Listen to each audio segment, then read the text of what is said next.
Chapter 26, The Triumph of Conservatism, 1969 to 1988, Parts 4 and 5.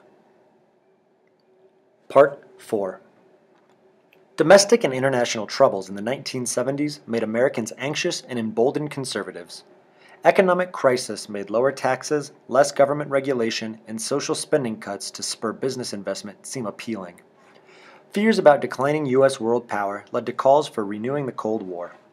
The civil rights and sexual revolutions produced fears and resentments that eroded the Democratic coalition, and rising urban crime created calls for law and order.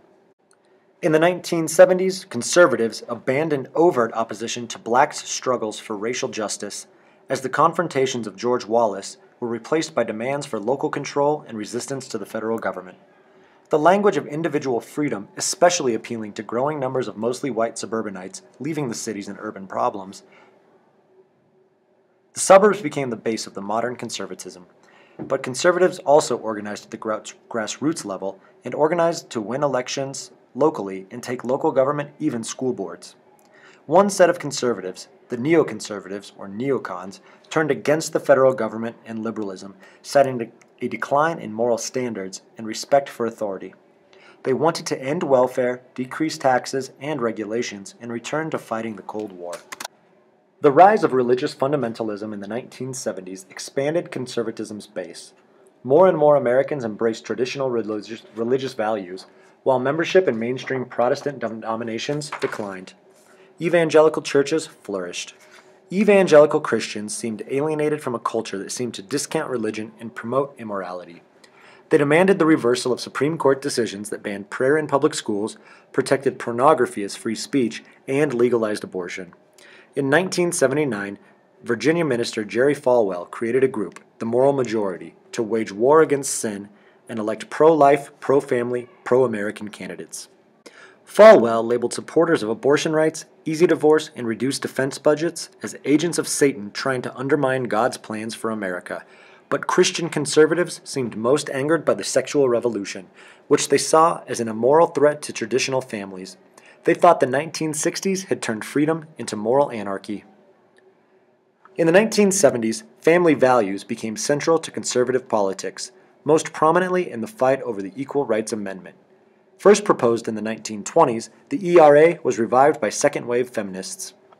Its affirmation that equality of rights under the law could not be abridged on account of sex seemed uncontroversial, and Congress approved it in 1972 with little controversy and sent it to the states for ratification.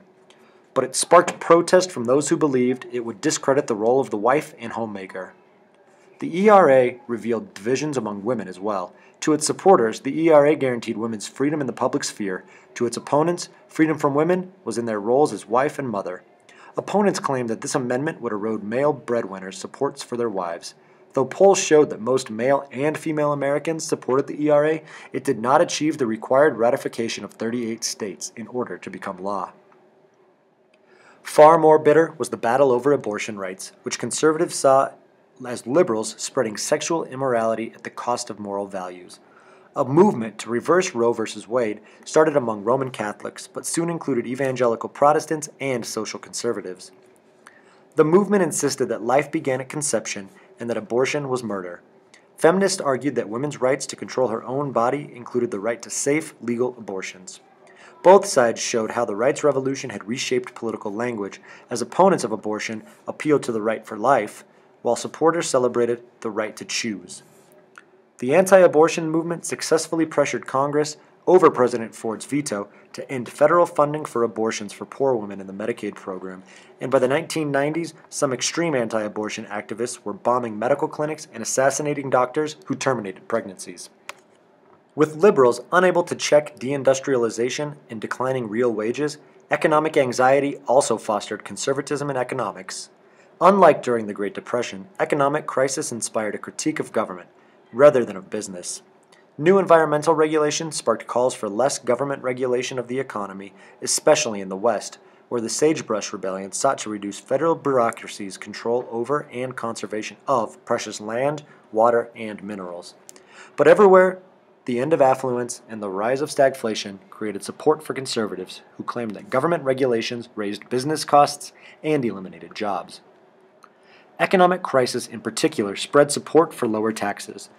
Conservatives welcomed tax cuts as a way to both enhance profits and reduce resources for government, thus preventing new social programs and reducing the existing ones. Many Americans found taxes more burdensome as wage increases were canceled by inflation and pushed families into higher federal tax brackets. In 1978, conservatives ran a successful campaign to ban further increases in property taxes and demonstrated the power of anti-tax politics. The new law benefited businesses and homeowners, but cut funds for schools, libraries, and other public services. Anti-tax sentiment flourished throughout the nation, and other states passed similar laws. By 1980, Carter was deeply unpopular. Conservatism seemed on the rise everywhere. In England, Margaret Thatcher became Prime Minister, promising to sell state-owned industries to private firms, shrink the welfare state, and reduce taxes and the power of the unions. In the United States, Ronald Reagan's campaign for the presidency united conservatives around promises to end stagflation and restore America's confidence in its role in the world.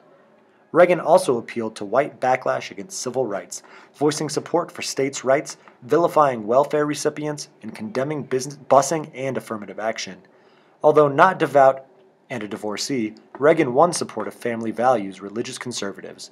Reagan won the election, taking former Democratic bastions such as Illinois, Texas, and New York, while Carter received only 41% of the popular vote. While Carter went on to lead anti-poverty, human rights, and diplomatic efforts around the world, his presidency is considered by most to be a failure, and his defeat launched the Reagan Revolution, which made freedom the domain of the right in American politics.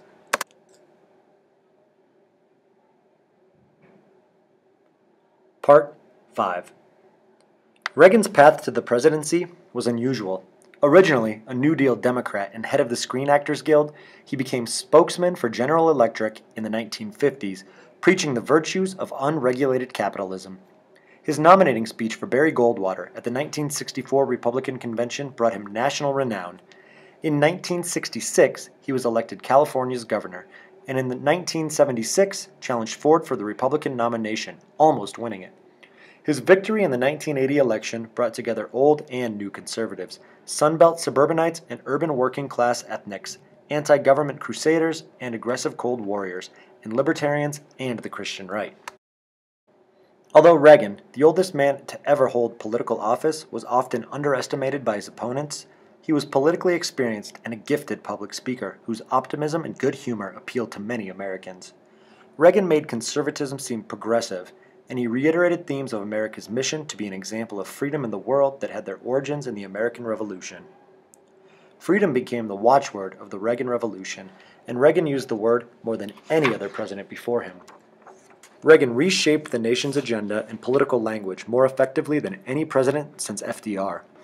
Reagan promised to free government from special interests, which he defined not as business groups, but as unions, minorities, and others who wanted to use Washington's power to attack social inequalities.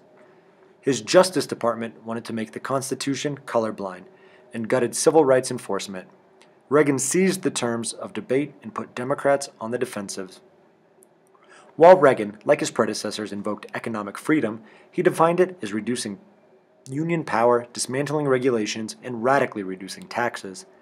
In 1981 and 1986, Reagan won tax reforms from Congress, which dramatically reduced taxes for the wealthy and moved America away from the ideal of progressive graduated income taxes.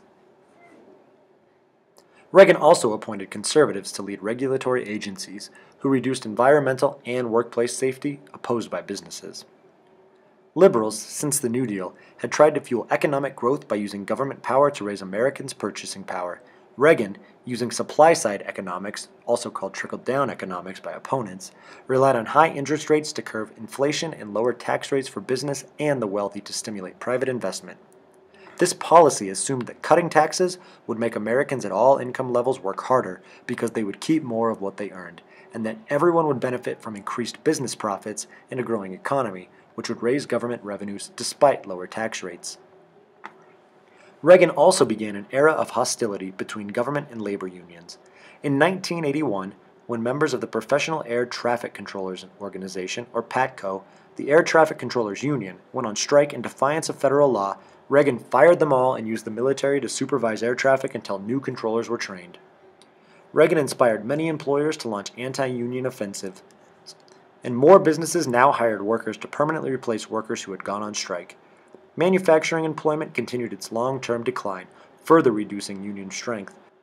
When Reagan left office, both the service and retail sectors employed more Americans than manufacturing, and only 11% of non-government workers were union members. Reaganomics, as critics called the administration's policies, initially created the most severe recession since the 1930s, but a long period of economic expansion followed the recession of 1981 to 1982.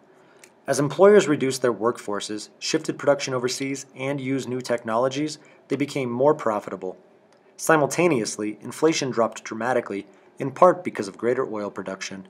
The stock market rose, and despite a sharp drop in 1987, the stock market continued to climb upward.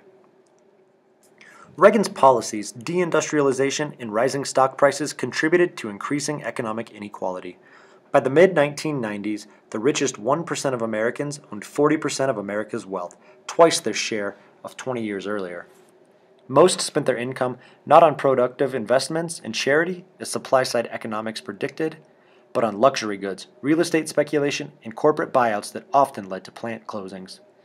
Middle-class incomes stagnated, especially for families with stay-at-home wives, while the income of the poorest declined.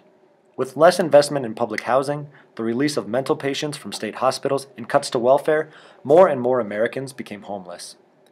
Deindustrialization and the decline of unions particularly devastated minority workers, who only recently had won skilled work in union jobs. While affirmative action expanded the black middle class by offering more educational opportunities, black workers suffered. Though Jim Crow ended in many workplaces in the 1970s, black workers lost their jobs as manufacturing declined. By 1981, the black unemployment rate was higher than 20%, more than double that of whites. The 1980s are now seen as a decade ruled by misplaced values. Buying out companies generated more profits than running them, and making deals, not products, was the way to get rich. Corporate mergers produced billions in fees for lawyers, economic advisors, and stockbrokers. Wall Street financiers praised greed as healthy. Taxpayers paid for some of the consequences. The deregulation of savings and loans associations allowed these institutions to invest in risky real estate ventures and mergers. When losses pushed the Federal Savings and Loan Insurance Corporation, which insured depositors' accounts towards bankruptcy, the federal government bailed out the savings and loans institutions at a cost of $20 billion. Though supply-side advocates argued that lower taxes would increase government revenues by stimulating economic activity, federal spending on the military, in particular, created enormous budget deficits. The national debt under Reagan tripled to $2.7 trillion.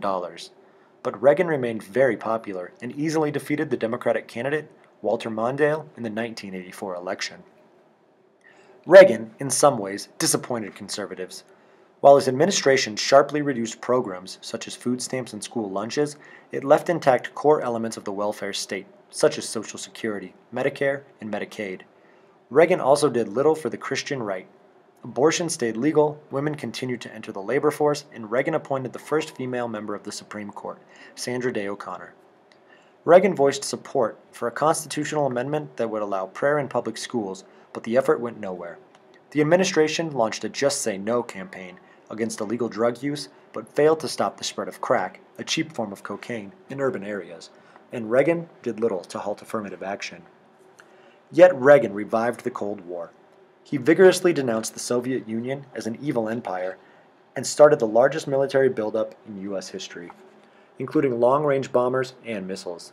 In 1983, he proposed a strategic defense initiative to develop a space-based system to intercept and destroy enemy missiles. The idea was not technologically feasible, and if deployed, would have violated the Anti-Ballistic Missile Treaty, but Reagan wanted to reassert America's world power. He pressed the North Atlantic Treaty Organization, or NATO, into deploying short-range nuclear weapons in Europe. The renewed arms race and Reagan's talk of winning a nuclear war spread alarm and fear around the world. In the early 1980s, a mass movement in the United States and Europe called for a nuclear freeze, an end to nuclear arms development. Reagan also wanted to end America's reluctance to commit U.S. forces overseas, the result of Vietnam. He sent troops to invade Grenada, a tiny Caribbean island, to remove a pro-Castro government. He bombed Libya to retaliate against that government's alleged involvement in terrorist attack in West Berlin, and in 1982 he sent U.S. Marines to Lebanon to keep the peace in a civil war, but quickly withdrew them after a bomb exploded at the U.S. barracks, killing 241 Americans. But Reagan preferred to achieve his objectives through military aid, not U.S. troops. He abandoned Carter's emphasis on human rights and affirmed that the United States should support authoritarian, anti-communist regimes. Under Reagan, the country became closer to anti-communist dictatorships in Chile and South Africa. His administration also sent money and arms to the governments of El Salvador and Guatemala, whose armies and associated death squads committed atrocities against civilian opponents. U.S. involvement in Central America created the great scandal of Reagan's presidency, the Iran-Contra Affair. In 1984, Congress banned military aid to the Contras, those in Nicaragua's fighting the Sandinistas, who in 1975 had ousted the U.S.-backed dictator, Anastasio Somoza. In 1985, Reagan secretly authorized the sale of arms to Iran, then engaged in a war with Iraq, in order to get the release of American hostages held by Islamic groups in the Middle East. But the director of the Central Intelligence Agency and Lieutenant Colonel Oliver North of the National Security Council diverted funds from the arms sales to buy military supplies for the Contras in defiance of Congress. In 1986, the scheme was exposed in the media, and Congress held televised hearings which showed lying and violations of the law that recalled the Nixon era. 11 members of Reagan's administrations were convicted of perjury or destroying documents or pled guilty before they were tried. Reagan denied knowledge of the scheme, but the affair undermined the public's confidence in him.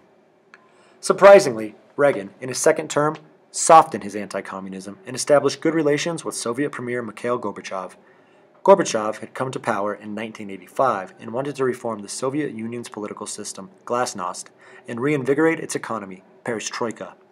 The USSR had fallen far behind the United States in producing and distributing consumer goods, and relied more and more on food imports to feed itself. Gorbachev realized the reforms he wanted required cuts in military costs. Reagan was ready to negotiate, and they held a series of talks on arms control, which concluded agreements to reduce nuclear weapons stockpiles, and in 1988, Gorbachev started to withdraw Soviet troops from Afghanistan. Reagan, despite starting his presidency as a Cold Warrior, left office repudiating his earlier militant anti-Soviet stance. Reagan's presidency showed the contradictions of modern conservatism. Though he wanted to appeal to the religious right, the Reagan Revolution undermined traditional and conservative values by inspiring speculation, business mergers, and investors to pursue profits at the cost of plant closings, job losses, and devastated communities. Deindustrialization, unemployment, and downward pressure on wages all threatened local traditions and family stability, and also undermined a common sense of national purpose by expanding income and wealth inequality. Because of Iran-Contra and huge deficits, Reagan left office with a tarnished reputation, but few figures have so decisively reshaped American politics.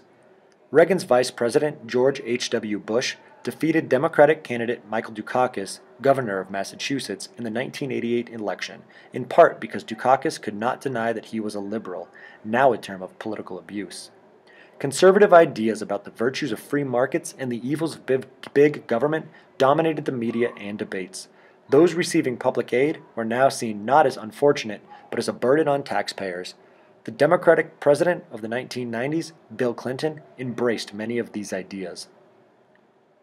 The 1988 election saw politics at new lows. The Democratic frontrunner dropped out of the race after a sexual affair was revealed. Both parties ran negative campaigns. The lowest point of the campaign were Republican television ads that said Dukakis, as governor of Massachusetts, had released from jail Willie Horton, a black murderer and rapist. Bush achieved a substantial victory, winning 54% of the popular vote, but the Democrats retained control of Congress.